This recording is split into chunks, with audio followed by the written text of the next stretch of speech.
মাছের রেসিপি তো বাড়িতে সর্বদাই তৈরি হয়ে থাকে, কিন্তু এই রেসিপিটির স্বাদ হবে সম্পূর্ণ আলাদা।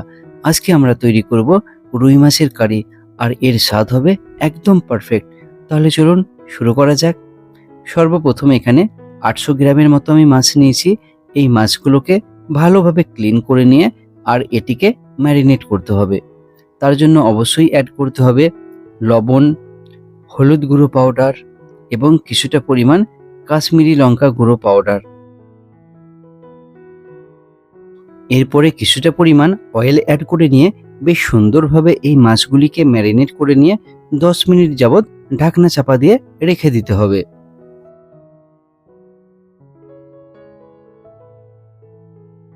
মাছ একটু ভালোভাবে ম্যারিনেট হয়ে গেলে এই রেসিপিটি তৈরি করার জন্য একটি আলাদা মশলার পেস্ট বানিয়ে নিতে হবে, সেটি অবশ্যই লক্ষ্য করবেন। সর্বপ্রথম এখানে কাঁচা লঙ্কা নিয়ে নেওয়া হচ্ছে। কোনো রকম শুকনো লঙ্কার গুঁড়ো ইউজ করা হবে না এবং সমস্ত মশলা বা ইনগ্রেডিয়েন্টস গোটা ইউজ হবে, যেটা হেলথের ক্ষেত্রে কোনো রকম প্রবলেম হবে না। তো বন্ধুরা, যার মধ্যে এখানে থাকছে দেখুন রসুন, জিরে, সরিষা, ধনে, এখানে গোলমরিচ, সমস্তটাই কিন্তু গোটা ইউজ হচ্ছে। অবশেষে দুটি শুকনো লঙ্কা এবং কিছুটা পরিমাণ ধনেপাতা, এই সমস্ত ইনগ্রেডিয়েন্টস এরপরে মিক্সির মধ্যে দিয়ে অল্প পরিমাণ একটু জল দিয়ে এর একটি পেস্ট বানিয়ে নিতে হবে। আপনারা চাইলে এটি হাতে অথবা শিলেতেও তৈরি করে নিতে পারেন। এরপরে যে মাছগুলি আমাদের ম্যারিনেট করে রাখা ছিল, কড়াইয়ের মধ্যে অয়েল দিয়ে নিয়ে পারফেক্ট অয়েলটা গরম হয়ে গেলে মাছগুলি এক এক করে সমস্তটাই এই অয়েলের মধ্যে দিয়ে একটু উল্টে পাল্টে নিয়ে ভালোভাবে ভেজে নিতে হবে।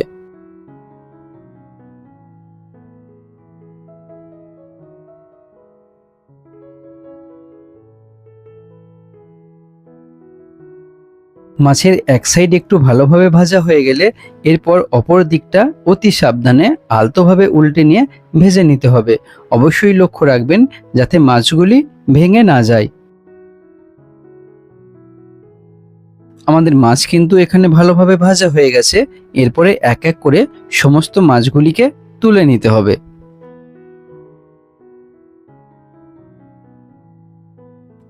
তাহলে আমাদের মাছ ভাজা এখানে কমপ্লিট।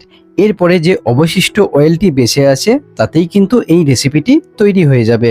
অবশ্যই অয়েলটি পারফেক্ট গরম হয়ে গেলে এর মধ্যে পেঁয়াজ দিয়ে নিতে হবে, আর পেঁয়াজগুলোকে নাড়াচাড়া করে নিয়ে গোল্ডেন টু ব্রাউন কালারের মধ্যে নিয়ে আসতে হবে।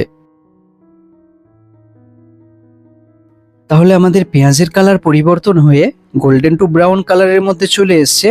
এমন তো অবস্থায় যে পেস্ট আমরা তৈরি করেছিলাম মশলার, সেটি এর মধ্যে দিয়ে নিতে হবে এবং কন্টিনিউ এইরকমভাবে নাড়াচাড়া করতে হবে যাতে এটি নিচে ধরে না যায় এবং এই মশলাগুলো পারফেক্ট কুকড হয়।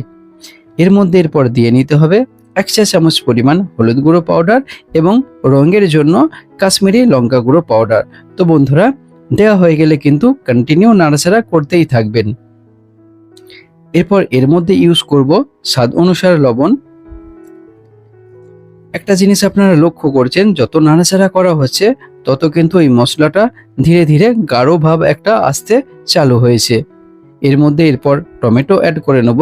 তো বন্ধুরা, আমাদের মশলা কিন্তু পারফেক্টভাবে এখানে কুকড হয়ে এসছে আর মশলার কালার কিন্তু সম্পূর্ণরূপে পরিবর্তন হয়েছে। এখানে আমাদের মশলা থেকে তেল ছাড়তে চালু হয়েছে। এটি হলো পারফেক্ট সময়। এই সময়ে টেক্সচার বা গ্রেভির জন্য জল অ্যাড করে নিতে হবে।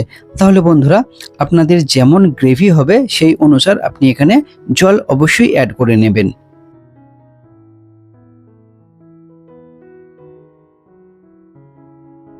এখানে আমাদের গ্রেভির টেক্সচার একদম পারফেক্ট তৈরি হয়েছে।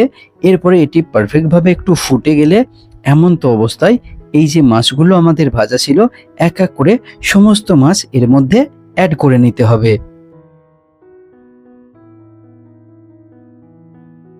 সমস্ত মাছ এই গ্রেভির মধ্যে দেওয়া হয়ে গেলে এরপরে একটু নাড়াচাড়া করে নিয়ে এই মাছগুলিকে একবার উল্টে পাল্টে নিয়ে গ্রেভির মধ্যে ভালোভাবে মিশিয়ে নিতে হবে।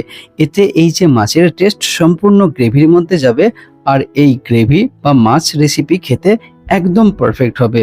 তাহলে বন্ধুরা, আমাদের কিন্তু মাছের এই কারি রেসিপি প্রায় তৈরি হয়ে এসছে।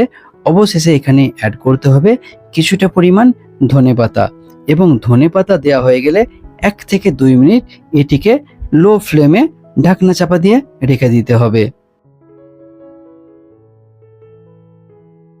তাহলে বন্ধুরা এরপর ঢাকনাটি খুলে নেব, আর আপনারা দেখতেই পাচ্ছেন আমাদের রুই মাছের কারি কতটা সুন্দর তৈরি হয়েছে। এর কালার, টেক্সচার এবং গ্রেভি একদম পারফেক্ট তৈরি হয়েছে।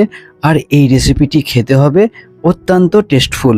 অবশ্যই আপনারা এটি বাড়িতে তৈরি করবেন এবং কমেন্ট বক্সে জানাবেন কেমন হয়েছে। আরও নতুন ভিডিও দেখার জন্য আয়াত কিচেন চ্যানেলকে সাবস্ক্রাইব করে নেবেন। Bye bye.